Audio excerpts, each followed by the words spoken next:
ایک عشرہ جو عشرہ رحمت کہلاتا ہے وہ پوری خیر اور خوبی کے ساتھ الحمدللہ گزرا، اور آپ تمام ہی احباب نے مختلف ذرائع ابلاغ کے ذریعے 10 پاروں کی تلاوت کو سنا، اور جو خلاصہ اور لب لباب اللہ تبارک و تعالی نے ان پاروں کے اندر ذکر فرمایا ہے اس کو بھی غور سے سماعت کیا۔ اللہ تبارک و تعالی ہم سب کو توفیق عمل نصیب فرمائے۔ آج انشاءاللہ 11واں پارہ تلاوت کیا جائے گا، اس لیے تمام ہی احباب سننے اور دیکھنے والوں سے خواہش ہے کہ وہ بغور تلاوت کو سماعت فرمائیں۔ اعوذ باللہ من الشیطان الرجیم، بسم اللہ الرحمن الرحیم۔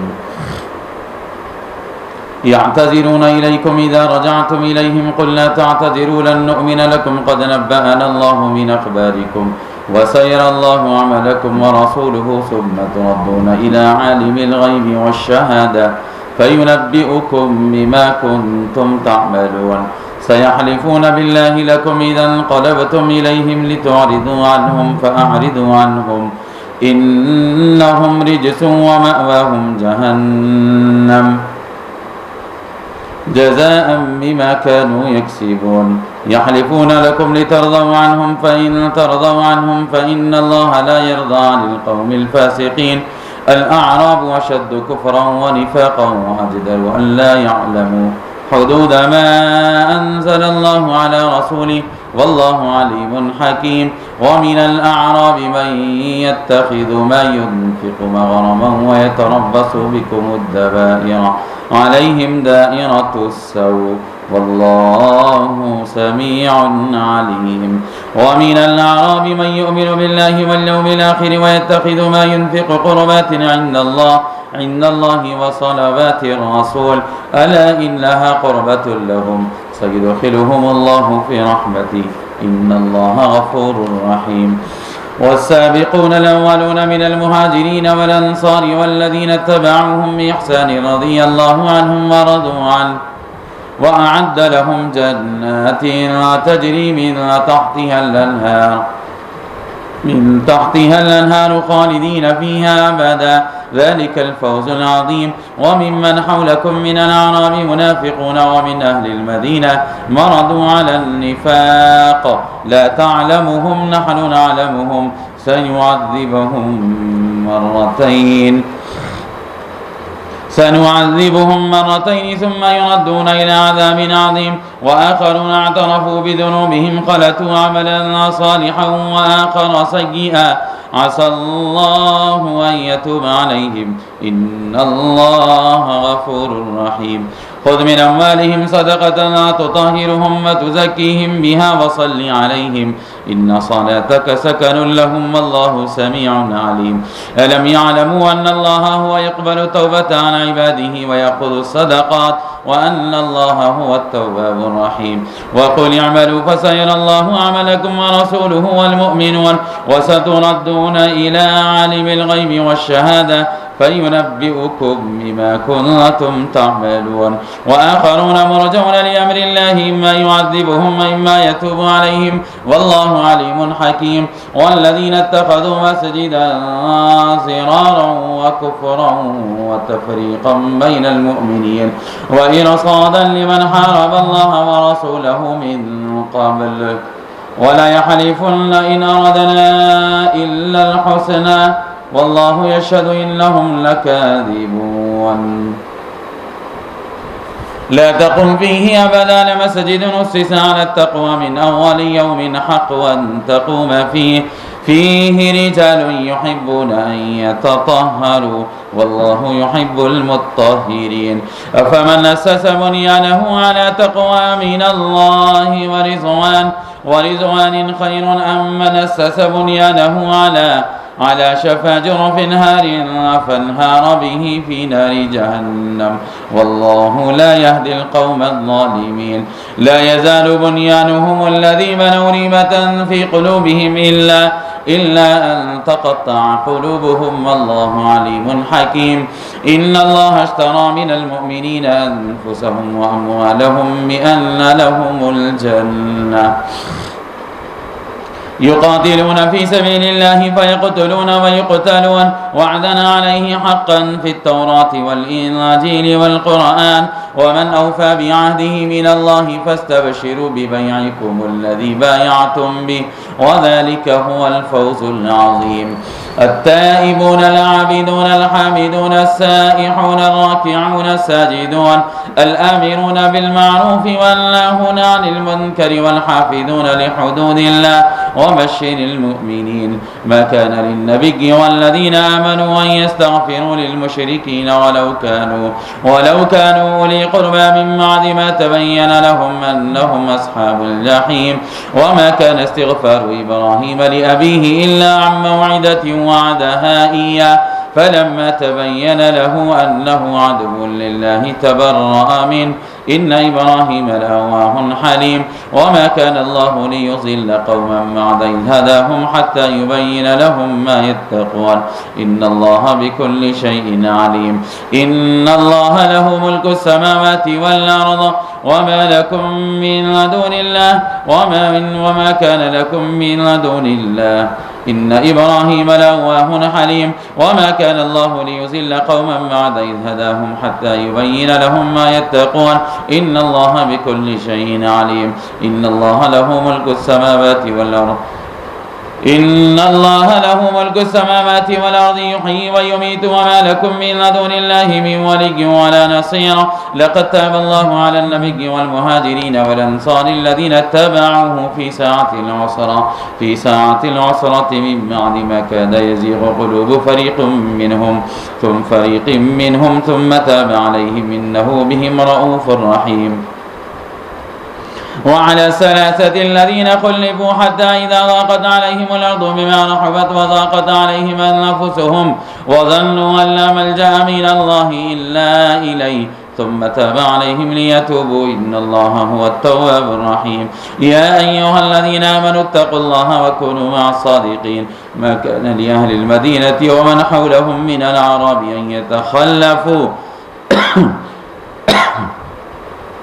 أن يتخلفوا عن رسول الله ولا يرغبوا بأنفسهم عن نفسه ذلك بأنهم لا يصيبهم ظمأ ولا نصب ولا مخمسة في سبيل الله ولا يطعون موطئا يغيظ الكفار ولا ينالون من عدو نيلا إلا كتب لهم به عمل صالح إن الله لا يضيع أجر المحسنين ولا ينفقون نفقة صغيرة ولا كبيرة ولا يقطعون واديا إلا كتب لهم ليجزيهم الله أحسن ما كانوا يعملون وما كان المؤمنون لينفروا كافة فلولا نفر من كل فرقة منهم طائفة ليتفقهوا في الدين ولينذروا قومهم إذا رجعوا إليهم لعلهم يحذرون يا أيها الذين آمنوا قاتلوا الذين يلونكم من الكفار وليجدوا فيكم غلظة واعلموا أن الله مع المتقين وإذا ما أنزلت سورة فمنهم من يقول أيكم زادته هذه إيمانا فأما الذين آمنوا فزادتهم إيمانا وهم يستبشرون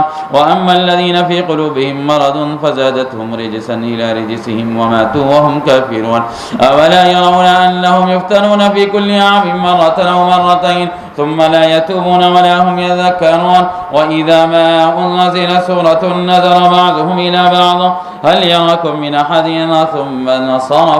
صرف الله قلوبهم بأنهم قوم لا يفقهون لقد جاءكم رسول من أنفسكم عزيز عليه ما عنتم حريص عليكم بالمؤمنين رؤوف رحيم فإن تولوا فقل حسبي الله لا إله إلا هو عليه توكلت وهو رب العرش العظيم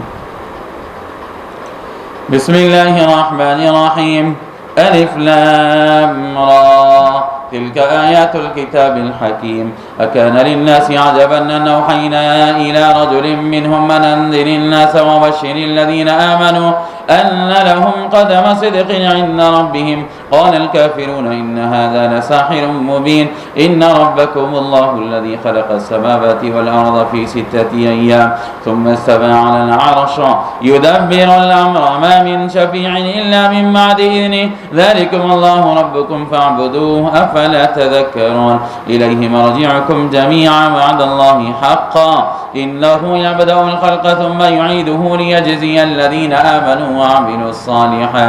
وعملوا الصالحات بالقسط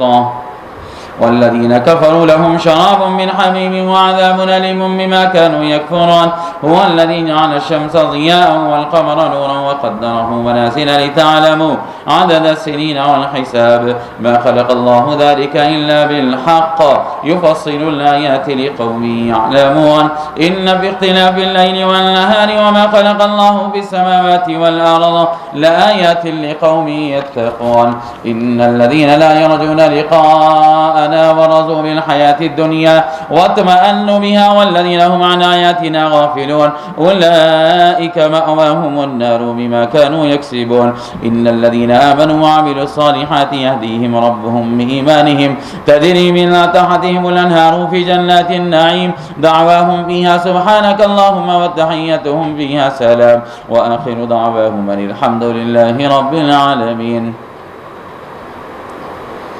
ولو يعجل الله للناس اشترى استعجالهم بالخير لقضي إليهم أجلهم فنذر الذين لا يرجون لقاءنا في طغيانهم يعمهون. وإذا مس الإنسان الضر دعانا لجنبه أو قاعدا أو قائما فلما كشفنا عنه ضره مر كأن لم يدعنا إلى ضر مسه كذلك زين للمسرفين ما كانوا يعملون. ولقد أهلكنا القرون من قبلكم لما ظلموا وجاءتهم رسلهم بالبينات وما كانوا ليؤمنوا كذلك نجزي القوم المجرمين. ثم جعلناكم خلائف في الأرض من بعدهم لننظر كيف تعملون. وإذا تتلى عليهم آياتنا بينات قال الذين لا يرجون لقاءنا بقرآن غير هذا أو بدل قل ما يكون لي أن أبدله من تلقاء نفسي إن أتبع إلا ما يوحى إلي إني أخاف إن عصيت ربي عذاب يوم عظيم. قل لو شاء الله ما تلوته عليكم ولا أدراكم به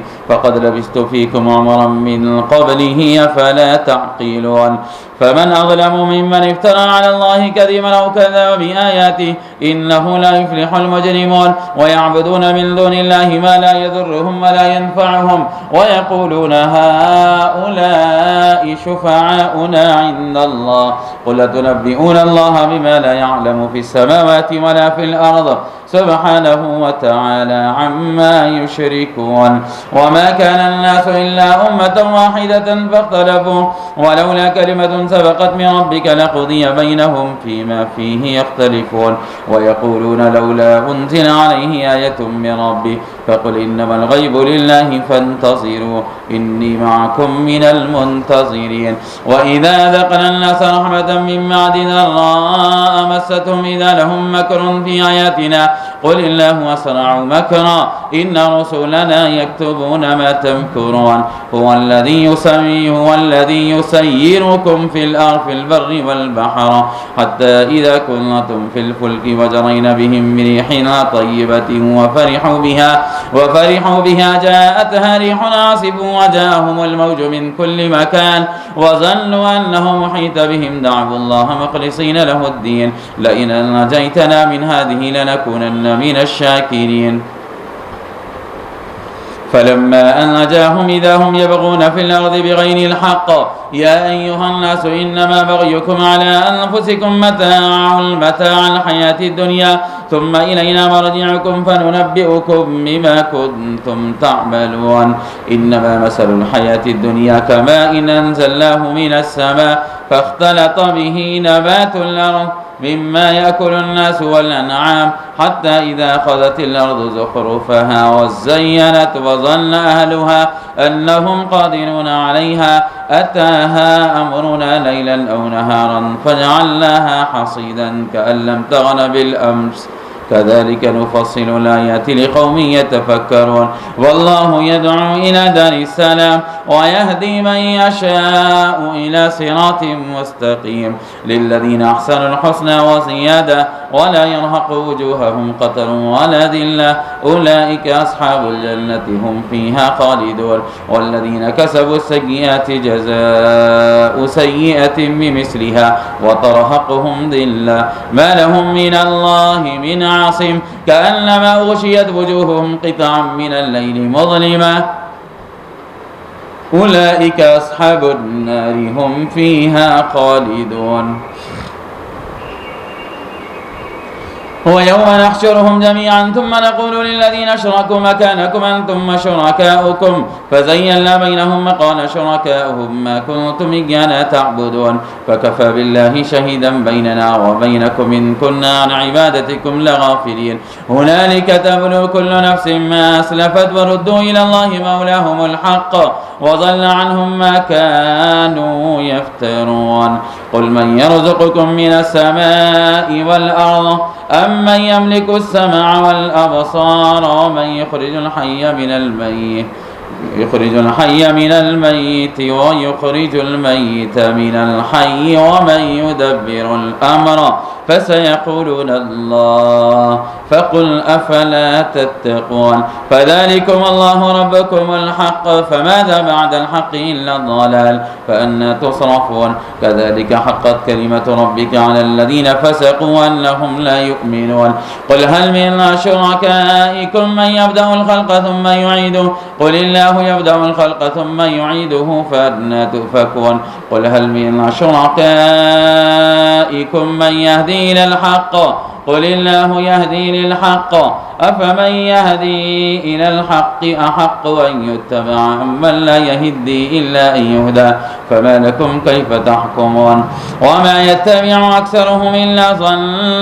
إلا الظن لا يغني من الحق شيئا إن الله عليم بما يفعلون وما كان هذا القرآن أن يفترى من دون الله ولكن تصديق الذي بين يديه وتفصيل الكتاب لا ريب فيه من رب العالمين أم يقولون افترى قل فأتوا بسورة مثله وادعوا من استطعتم من دون الله إن كنتم صادقين بل كذبوا بما لم يحيطوا بعلمه ولما يأتهم تأويله كذلك كذب الذين من قبلهم فلننظر كيف كان عاقبة الظالمين ومنهم من يؤمن به ومنهم من لا يؤمن به وربك أعلم بالمفسدين وإن كذبوك فقل لي عملي ولكم عملكم أنتم بريئون مما أعمل وأنا بريء مما تعملون ومنهم من يستمعون إليك أفأنت تسمع السم ولو كانوا لا يعقلون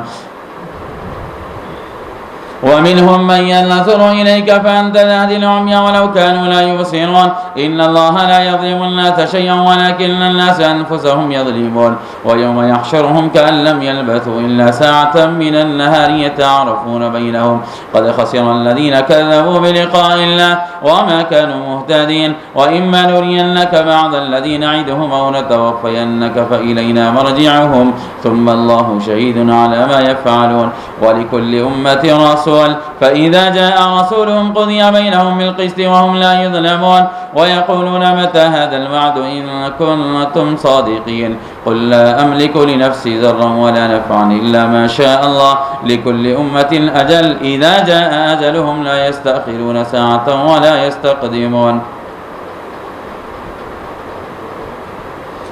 قل أرأيتم إن أتاكم عذاب الله قل أرأيتم إن أتاكم عذابه ويتلو نهارا ماذا يستعجل منه المجرمون ثم إذا ما وقع آمنتم به الآن وقد كنتم به تستعجلون ثم قيل للذين ظلموا ذوقوا عذاب الخلد هل تجزون إلا بما كنتم تكسبون ويستنبئونك أحق هو قل إي وربي إنه لحق وما أنتم بمعجزين ولو أن لكل نفس ظلمت ما في الأرض افتدت به وأسروا الندامة لما رأوا العذاب وقضي بينهم بالقسط وهم لا يظلمون ألا إن لله ما في السماوات والأرض ألا إن وعد الله حق ولكن أكثرهم لا يعلمون هو يحيي ويميت وإليه ترجعون يا أيها الناس قد جاءتكم موعظة من ربكم وشفاء لما في الصدور وهدى ورحمة للمؤمنين قل بفضل الله وبرحمته فبذلك فليفرحوا هو خير مما يجمعون قل أرأيتم ما أنزل الله لكم من رزق فجعلتم منه حراما وحلالا الله أذن لكم أم على الله تفترون وما ظن الذين يفترون على الله الكذب يوم القيامة إن الله لذو فضل على الناس ولكن أكثرهم لا يشكرون وما تكون في شأن وما تتلو منه من قرآن ولا تعملون من عمل إلا كنا عليكم شهودا إذ تفيدون فيه وما يعزب عن ربك من مثقال ذرة في الأرض ولا في السماء ولا أصغر من ذلك ولا أكبر إلا في كتاب مبين ألا إن أولياء الله لا خوف عليهم ولا هم يحزنون الذين آمنوا وكانوا يتقون لهم البشرى في الحياة الدنيا وفي الآخرة لا تبديل لكلمات الله ذلك هو الفوز العظيم ولا يحزنك قولهم إن العزة لله جميعا هو السميع العليم ألا إن لله من في السماوات ومن في الأرض وما يتبع الذين يدعون من دون الله شركاء إن يتبعون إلا الظن وإن هم إلا يخرصون هو الذي جعل لكم الليل لتسكنوا فيه والنهار مبصرا إن في ذلك لآيات لقوم يسمعون قالوا اتخذ الله ولدا سبحانه هو الغني له ما في السماوات وما في الأرض إن عندكم من سلطان بهذا أتقولون على الله ما لا تعلمون قل إن الذين يفترون على الله الكذب لا يفلحون متاع في الدنيا ثم إلينا مرجعهم ثم نذيقهم العذاب الشديد بما كانوا يكفرون واتل عليهم نبأ نوح إذ قال لقومه يا قوم إن كان كبر عليكم مقامي وتذكيري بآيات الله فعلى الله توكلت فاجمعوا أمركم وشركاءكم ثم لا يكن أمركم عليكم غمة ثم قضوا إلي ولا تنذرون فإن توليتم فما سألتكم من أجر إن أجري إلا على الله وأمرت أن أكون من المسلمين فكذبوه فنجيناه ومن معه في الفلك فجعلناهم خلائف وأغرقنا الذين كذبوا بآياتنا فلننظر كيف كان عاقبة المنذرين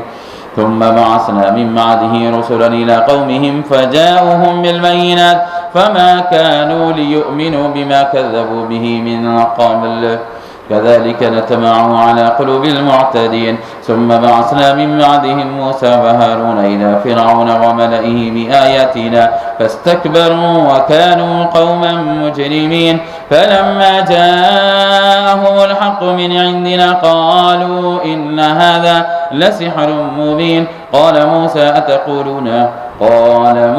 تقولون للحق لما جاءكم أسحر هذا ولا يفلح الساحرون قالوا وجئتنا لتلفتنا عما وجدنا عليه آباءنا وتكون لكم الكبرياء في الأرض وما نحن لكما بمؤمنين وقال فرعون ائتوني بكل ساحر عليم فلما جاء السحرة قال لهم موسى ألقوا ما أنتم ملقون فلما ألقوا قال موسى ما جئتم به السحر إن الله سيبطله إن الله لا يصلح عمل المفسدين ويحق الله الحق بكلماته ولو كره المجرمون فما آمن لموسى إلا ذرية من قومه على خوف من فرعون وملئه من يفتنهم وإن فرعون لعال في الأرض وإنه لمن المسرفين وقال موسى يا قوم إن كنتم آمنتم بالله فعليه توكلوا إن كنتم مسلمين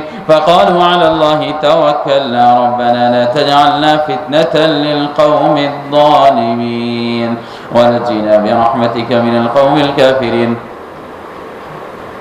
وأوحينا إلى موسى وأخيه أن تبوأ لقومكما بمصر بيوتا وجعلوا بيوتكم قبلة وأقيموا الصلاة وبشر المؤمنين. وقال موسى ربنا إنك آتيت فرعون وملأه زينة وأموالا في الحياة الدنيا وربنا ليضلوا عن سبيلك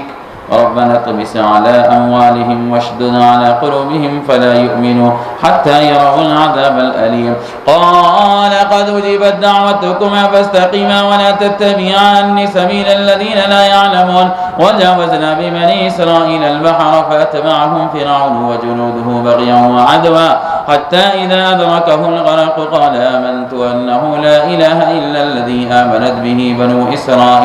بنو إسرائيل وأنا من المسلمين. الآن وقد عصيت قبل وكنت من المفسدين فاليوم ننجيك ببدنك لتكون لمن خلفك آية وإن كثيرا من الناس عن آياتنا لغافلون. ولقد بوأنا بني إسرائيل مبوأ صدق ورزقناهم من الطيبات فما اختلفوا حتى جاءهم العلم إن ربك يقضي بينهم يوم القيامة فيما كانوا فيه يختلفون. فإن كنت في شك مما أنزلنا إليك فاسأل الذين يقرؤون الكتاب من قبلك لقد جاءك الحق من ربك فلا تكونن من الممترين ولا تكونن من الذين كذبوا بآيات الله فتكون من الخاسرين. إن الذين حقت عليهم كلمة ربك لا يؤمنون ولو جاءتهم كل آية حتى يرون العذاب الأليم. فلولا كانت قرية آمنت فنفعها إيمانها إلا قوم يونس لما آمنوا كشفنا عنهم عذاب الخزي في الحياة الدنيا ومتعناهم إلى حين. ولو شاء ربك لآمن من في الأرض كلهم جميعا أفأنت تكره الناس حتى يكونوا مؤمنين وما كان لنفس أن تؤمن إلا بإذن الله ويجعل الرجس على الذين لا يعقلون. قل انظروا ماذا في السماوات والأرض وما تغني الآيات والنذر عن قوم لا يؤمنون فهل ينتظرون إلا مثل أيام الذين خلوا من قبلهم قل فانتظروا إني معكم من المنتظرين ثم ننجي رسلنا والذين آمنوا كذلك حقا علينا ننجي المؤمنين. قل يا أيها الناس إن كنتم في شك من ديني فلا أعبد الذين تعبدون من دون الله ولكن أعبد الله الذي يتوفاكم وأمرت أن أكون من المؤمنين وأن أقم وجهك للدين حنيفا ولا تكونن من المشركين ولا تدع من دون الله ما لا ينفعك ولا يضرك فإن فعلت فإنك إذا من الظالمين. وإن يمسسك الله بضر فلا كاشف له إلا هو وإن يردك بخير فلا راد لفضله يصيب به من يشاء من عباده وهو الغفور الرحيم. قل يا أيها الناس قد جاءكم الحق من ربكم فمن اهتدى فإنما يهتدي لنفسه ومن ضل فإنما يضل عليها وما أنا عليكم بوكيل. واتبع ما يوحى إليك واصبر حتى يحكم الله وهو خير الحاكمين. بسم الله الرحمن الرحيم. ألف لام را كتاب أحكمت آياته ثم فصلت من لدن حكيم خبير ألا تعبدوا إلا الله إنني لكم منه نذير وبشير وأن استغفروا ربكم ثم توبوا إليه يمتعكم متاعا حسنا إلى أجل مسمى ويؤتي كل ذي فضل فضلا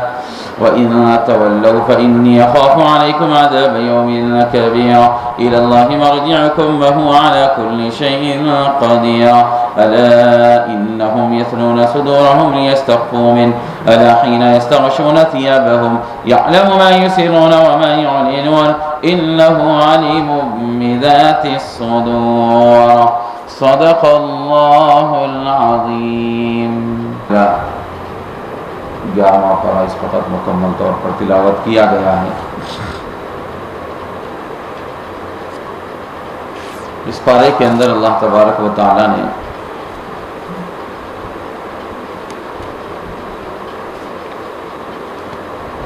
اس بات کا ذکر فرمایا ہے کہ ان اللہ اشتری من المؤمنین انفسهم واموالهم بان لهم الجنہ، بلا شبہ اللہ تبارک و تعالیٰ نے ایمان والوں سے ان کی جانوں کو اور ان کے مالوں کو خرید لیا جنت کے بدلے میں۔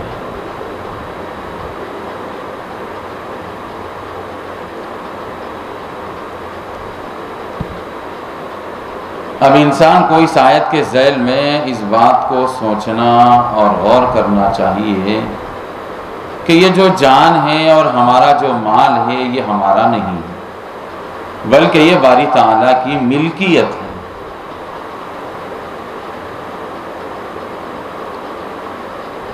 اللہ تعالیٰ نے اپنے بندوں کو استعمال کے لیے اور ان کو زندگی گزارنے کے لیے یہ زندگی عطا فرمائی ہے، یہ مال عطا فرمایا ہے۔ انسان کو دھوکہ یہیں پر ہوتا ہے، انسان یہ سمجھتا ہے کہ یہ جان میری ہے اور یہ مال میرا ہے، میں اس کو جیسے چاہوں استعمال کروں، جیسے چاہے خرچ کروں، جو چاہے کروں، اپنی مرضی کا میں مالک ہوں، اپنی جان کا میں مالک ہوں۔ لیکن دوستو اور بزرگوں، ہمیں اس دھوکے سے باہر آنے کی ضرورت ہے۔ اللہ تعالیٰ نے عاریتاً کرائے کے طور پر ہمیں یہ جان اور یہ مال عطا فرمائے ہیں، ہمیں اسی کی مرضی کے مطابق اس جان اور مال کو استعمال کرنا چاہیے۔ اگر اس کی مرضی سے ہٹ کر ہم استعمال کریں گے تو کل عند اللہ مسئول ہوں گے، ہم سے پوچھا جائے گا، اللہ تعالیٰ حساب لیں گے۔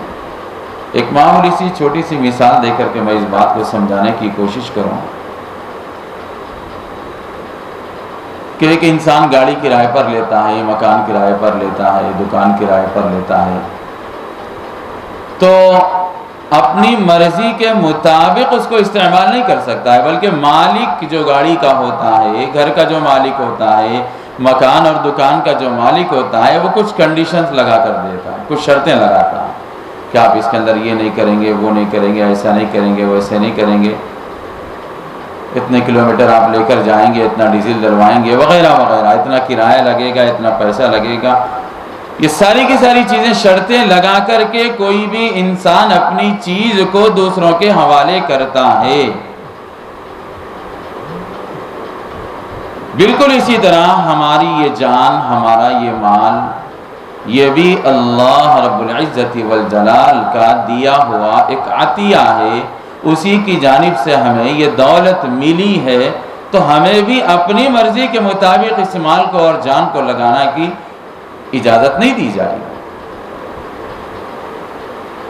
جب مالک اللہ ہے، آنکھ کا، ناک کا، کان کا، اعضائے بدن کا، دل و دماغ کا، ہاتھ پیر کا، سب چیزوں کا مالک باری تعالیٰ ہے، تو اس ہاتھ کو وہیں پر خرچ کیا جائے گا، وہیں پر استعمال کیا جائے گا، پیر کو انہی جگہوں پر لے کر چلا جائے گا، دل و دماغ کو انہی جگہوں پر لگایا جائے گا، آنکھ اور کان اور ناک کو انہی مقامات پر استعمال کیا جائے گا جہاں پر خرچ کرنے اور استعمال کرنے کا اللہ رب العزت والجلال نے حکم دیا۔ اور جن چیزوں سے اللہ نے منع کیا کہ تمہاری آنکھ نامحرم کی طرف نہ اٹھے اور ایسی چیزوں کی جانب نہ اٹھے جس سے گناہ ہو جائے، تمہارے کان غیبت نہ سنے، برائی نہ سنے، تمہاری زبان برائی نہ بولے، تمہاری زبان سے کوئی بدکلامی نہ ہو، گالی گلوچ نہ ہو، اور تمہارے دل و دماغ کے اندر یہ وہ خیالات نہ آئیں، یہ سب اللہ رب العزت والجلال کی ملکیت ہے۔ وہ جیسے چاہے گا ہمیں ویسے ہی استعمال کرنا پڑے گا۔ اگر اس سے ذرہ برابر بھی ہٹ کر ہم لوگوں نے استعمال کیا تو کل اللہ کے سامنے اس کا سوال کیا جائے گا، پوچھا جائے گا ہم سے۔ اللہ فرمائیں گے میں نے زندگی دی تھی کہاں خرچ کیا، میں نے مال و دولت دیے تھے کہاں خرچ کیا۔ اگر تم نے اس جان کو اور اس مال کو اللہ کے بتائے ہوئے مصارف میں لگایا اور اللہ کے بتائے ہوئے طریقوں کے مطابق لگایا، مرضی مولا کے مطابق تم نے اس کو استعمال کیا اور اس سے فائدہ اٹھایا، تو یقیناً بِأَنَّ لَهُمُ الْجَنَّةِ، اب تمہیں جنت دے دی جائے۔ اور اگر خدا نخواستہ ہم لوگوں نے اللہ کی نافرمانیوں میں جان کو اور مال کو استعمال کیا تو پھر اللہ کے سامنے جواب دینے کے لیے تیار رہیں۔ اور اللہ کے سامنے کون جواب دے سکتا ہے دوستو؟ کس کی ہمت ہے اور کس کے پاس اتنی طاقت اور مجال ہے کہ وہ باری تعالیٰ کے سامنے کھڑے ہو کر جواب دے؟ وہاں تو زبانیں گم ہو جائیں گی، کوئی جواب نہیں دے سکے۔ حدیث پاک کے اندر آتا ہے کہ میدان حشر جب قائم ہوگا تو اللہ تبارک و تعالی براہ راست اپنے بندوں سے سوال کریں گے۔ فرمایا اللہ کے نبی نے کہ لا ترجمان یترجم لہ، کوئی آپ کا ترجمان اور وکیل نہیں رہے گا جو آپ کی طرف سے اللہ کو جواب دے، ڈائریکٹ آپ ہی کو جواب دینا پڑے گا۔ ولا حجاب، اور کوئی حجاب اور پردہ بھی نہیں رہے گا۔ دیکھیے دو چیزیں اس حدیث پاک کے اندر اللہ کے نبی نے بیان فرمائی، جس سے معلوم یہ ہوتا ہے کہ کتنا ہیبت ناک منظر ہوگا وہ جب اللہ کے سامنے کھڑے ہونا پڑے گا، اور ہر ایک کو کھڑے ہونا ہے، اس سے کوئی مفر نہیں ہے۔ ہاں جو بندہ اللہ کی مرضیات کے مطابق زندگی گزارے گا اللہ تعالیٰ اس سے معمولی سے سوالات کریں گے اور جنت کا داخلہ اس کے لیے یقینی ہو جائے گا۔ من نوقش فی الحساب عذب، اور اگر اللہ تعالیٰ کی جانب سے پکڑ آ گئی، اللہ کی جانب سے سوال و جواب آ گئے،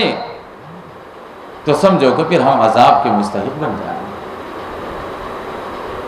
اللہ کے نبی نے اس حدیث پاک کے اندر جو دو چیزیں ذکر فرمائی ہیں، اگر ہماری جانب سے ہمیں بولنے کی ضرورت نہ پڑے، ہم تو پبلک میں بیٹھ کر رہے ہیں آرام سے، اور ہماری جانب سے کوئی وکیل کھڑا ہو کر کے ہماری ترجمانی کرے تو ہمیں ڈر کم ہوتا ہے، اور نہیں سمجھے گا کہ بھائی ہمارا وکیل دیکھ لے گا، ہمارا ترجمان دیکھ لے گا، ہمارا ذمہ دار ہے وہ دیکھ لے گا، ہمیں بولنے کی ضرورت نہیں ہے، زبان کھولنے کی ضرورت نہیں ہے، تو انسان کو تھوڑا سا ڈر کم ہوتا ہے۔ اور اسی طرح اگر حجاب ہو، آڑ ہو، درمیان میں کوئی دیوار ہو، کوئی پردہ ہو، جہاں سے ہم براہ راست اسے دیکھنے والے کو نہیں دیکھ رہے ہو، وہاں سے ہمیں جواب دینے کی ضرورت پڑ رہی ہو، تو بھی انسان کو ڈر تھوڑا سا کم ہوتا ہے۔ لیکن اللہ کے نبی نے فرمایا کہ یہ دونوں کے دونوں واسطے اٹھا دیے جائیں گے، انسان کو براہ راست اللہ کے سامنے کھڑے ہو کر جواب دینا پڑے گا۔ کیا گزرے گی اس وقت، کیا حالت ہوگی میری اور آپ کی اس وقت، ذرا غور کیجئے۔ اگر خدا نخواستہ ہم نے نافرمانیوں کے اندر اور جہاں پر اللہ نے مال کو اور جان کو لگانے سے منع کیا ہے، ایسی جگہوں پر اگر ہم نے لگا دیا تو پھر اللہ کے سامنے یقیناً جواب دینا پڑے گا۔ اس لیے دوستو ضرورت اس بات کی ہے کہ ہم اپنی جان کو بھی اور اپنے مال کو بھی انہی جگہوں پر استعمال کریں جہاں اللہ نے اس کی اجازت دی۔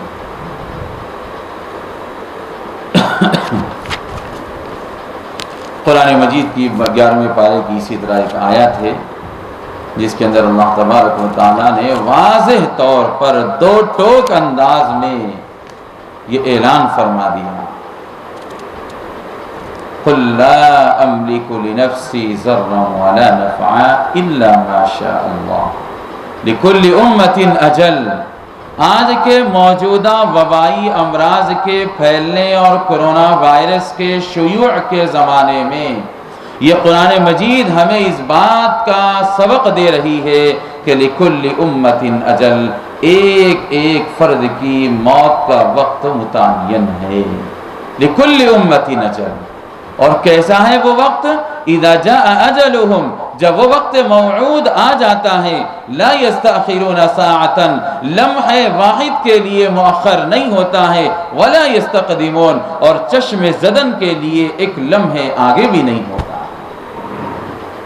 جب موت مقدر ہے تو پھر ڈرنا کس بات کا؟ چاہے بیماری سے آئے،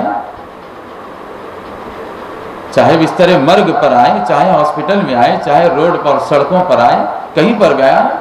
بس اللہ کی جانب سے یہ موت مقدر ہے تو آ کر رہے گی۔ دنیا کی کوئی طاقت آپ کی موت کو روک نہیں سکتی ہے۔ اور اگر موت مقدر نہیں ہے، دنیا کے اندر آپ کے مقدر کا ایک دانہ بھی اگر باقی ہے تو انسان وہ کھائے بغیر نہیں مر سکتا۔ یہ تو میرا اور آپ کا عقیدہ ہے، ایمان ہے۔ ہمیں اپنے اس ایمان کو ان موجودہ دور کے اندر بچانے کی اور حفاظت کرنے کی اور مزید مضبوط کرنے کی ضرورت ہے۔ آج لوگ خوف و ہراس کے اندر مبتلا ہیں۔ ہاں ڈر ان کا فطری چیز ہے، ہمیں اس سے کوئی مطلب نہیں ہے کہ یہ ڈر کس وجہ سے ہو رہا ہے، لیکن ڈر انسان کا ایک فطری معاملہ ہے۔ انسان کا جی گھبراتا ہے ایسے واقعات کو دیکھ کر جو کبھی انسان نہ دیکھا ہو، یا دیکھا تو ہو لیکن اب زیادہ ہو رہے ہو، جیسے کثرت سے اموات کا ہونا، لوگوں کا کثرت سے مرنا، یہ چیزوں کی وجہ سے فطری طور پر ڈر ہوتا ہے۔ لیکن قرآن ہم کو یہ پیغام دے رہا ہے کہ اے ایمان والو، تم مومن ہو، تم مسلمان ہو، تم اپنے رب کی مان کر زندگی گزارنے والے ہو، اور تمہیں اپنے پروردگار کی ذات عالی پر یقین کامل ہے، تو پھر یاد رکھ لو کہ ہر ایک انسان کے مرنے کا وقت من جانب اللہ مقدر ہے۔ آپ کو قبل از وقت گھبرانے کی چندہ ضرورت نہیں ہے۔ جب وہ آئے گا تو کوئی ویکسین نہیں بچائے گا، جب وہ آنے کا نہیں ہے تو کوئی بھی انسان چاہے 24 گھنٹے لگاتار اپنی خدمات کووڈ کے وارڈ میں بنا کسی احتیاط کے انجام دیتا رہے، موت اس کو چھو بھی نہیں سکتی۔ یہ اللہ کی مرضی ہے، یہ اللہ کا فیصلہ ہے دوستو۔ موت اور حیات، بیماری اور شفا، یہ اللہ کی قبضہ قدرت میں ہے، کسی انسان کے بس میں نہیں۔ بچپن سے ہم لوگ سنتے آتے تھے، پہلے زمانے کی بڑی بوڑھی عورتیں کہا کرتی تھی، اور واقعتاً سچ کہتی تھی۔ وہ یہ کہتی تھی بچوں کو کہ جب تم بخار کی گولی بھی کھاتے ہو تو وہ حلق میں جا کر اللہ سے اجازت مانگتی ہے کہ میں شفا دوں کہ نہیں دوں، اور یقیناً یہی ہے کہ دنیا کی ہر چیز مرضی مولا کے بغیر کچھ نہیں کر سکتی۔ حتیٰ کہ درخت کا ایک معمولی سا پتا بھی اپنی مرضی سے نہیں ہل سکتا ہے، تو پھر موت کیسے آ سکتی ہے اللہ کی اجازت کے بغیر؟ بیماری کیسے آ سکتی ہے اللہ کی اجازت کے بغیر؟ اس لیے اپنی عبادتوں میں منہمک رہیے، اللہ کو راضی کرنے اور خوش کرنے کے کام کرتے رہیے، اور اللہ سے ہمیشہ یہی مانگیے کہ اللہ میرے ایمان کی حفاظت فرمائیے۔ اس موجودہ وبائی مرض کے دور میں بطور خاص پوری دنیا کے مسلمانوں کو چاہیے کہ وہ اپنے ایمان اور عقیدے کا تحفظ کریں۔ ہاں، دوائیوں کا کھانا، ڈاکٹر سے رجوع ہونا، اپنی بیماری کا علاج و معالجہ کروانا، یہ سب اسبابی دنیا کے راستے ہیں جس کو اختیار کرنے کا بھی قرآن و حدیث نے ہمیں حکم دیا۔ آپ ایسے بھی نہیں کر سکتے ہیں کہ آگ اللہ کی مرضی کے بغیر جلا نہیں سکتی، لہذا میں اپنے کپڑے نکال کر آگ میں کود جاؤں، یہ بے وقوفی ہے، یہ حماقت ہے۔ آگ سے بچنے کا حکم دیا گیا، ہاں جلاتی تو آگ اللہ کی مرضی سے ہی ہے، لیکن آپ اگر ایسی بے وقوفی اس دنیا کے اندر کریں گے تو آپ جل کر خاک ہو جائیں گے۔ اس لیے احتیاطی تدابیر کے اوپر عمل کریں۔ اطباء، علماء، حکماء اور بڑے بڑے لوگ، تجربے کار، ماہرین، ڈاکٹرز، جن جن چیزوں کی جانب توجہ مبذول کروا رہے ہیں، اپنے چہروں پر کپڑے کا استعمال کرنا، ماسک کا استعمال کرنا، اور دور دور رہنا، اور دوائیوں کا استعمال کرنا، سینیٹائزر کا استعمال کرنا، اور جتنی احتیاطی تدابیر بتلا رہے ہیں ان کے اوپر عمل کریں، لیکن ایمان اور عقیدہ یہ ہونا چاہیے کہ میں ان اسباب کی وجہ سے نہیں بچ رہا ہوں، بلکہ ان اسباب کو اختیار کر رہا ہوں شریعت کا حکم سمجھ کر۔ باقی بچانے والی ذات تو وہ اللہ کی ہے، اللہ کے علاوہ نہ کوئی موت دے سکتا ہے، نہ کوئی زندگی دے سکتا ہے۔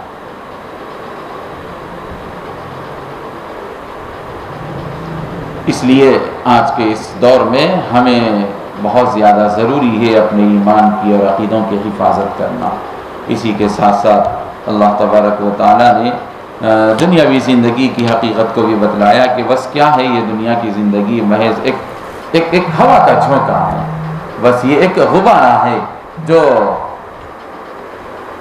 کچھ مال و دولت مل جائے، اسباب راحت اور عیش و عشرت مل جائے تو پھول جاتا ہے۔ جب بیماری آتی ہے اور حالات آتے ہیں، مصائب اور پریشانی آتی ہیں، تو اس کی ساری ہوا نکل جاتی ہے۔ اس لیے بندوں کو چاہیے کہ ہر حال میں اللہ کی مرضی کو مقدم رکھیں، اپنی مال، اپنی زندگی، اپنی جان، سب کچھ اللہ کی مرضیات کے مطابق گزاریں، تو یقیناً دوستو آج بھی ہم خوشیوں کی زندگی گزار سکتے ہیں۔ موجودہ دور میں جو خوف لوگوں کے درمیان میں پھیل رہا ہے، ہر ایک کی ذمہ داری ہے کہ وہ اپنا فرض سمجھ کر دوسروں کی ہمت افزائی کرے، ان کے حوصلوں کو بڑھائیں، بیماروں کو شفا کی دعا کریں اور ان کے لیے دعائیں کرتے رہیں اور ان کو ہمت دیتے رہیں اور حوصلے بڑھاتے رہیں، تو یقیناً یہ دنیا ترقی کرے گی۔ اور اگر ہم خود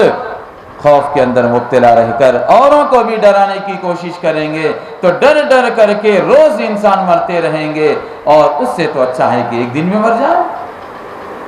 لیکن کیا کریں کہ یہ موت ہے ہی ایسی چیز جو اللہ کی اجازت کے بغیر آ نہیں سکتی۔ اس لیے دوستو اپنے ایمان کو بچائیں، اپنے عقیدوں کو بچائیں اور قرآن مجید کی آیات کو پڑھ کر سن کر اپنے ایمان کے اندر تازگی بخشیں۔ اللہ رب العزت والجلال مجھے، آپ کو اور سارے عالم کے مسلمانوں کو توفیق عمل اور توفیق فہم نصیب فرمائے۔ آمین۔ وآخر دعوانا ان الحمد للہ رب العالمین۔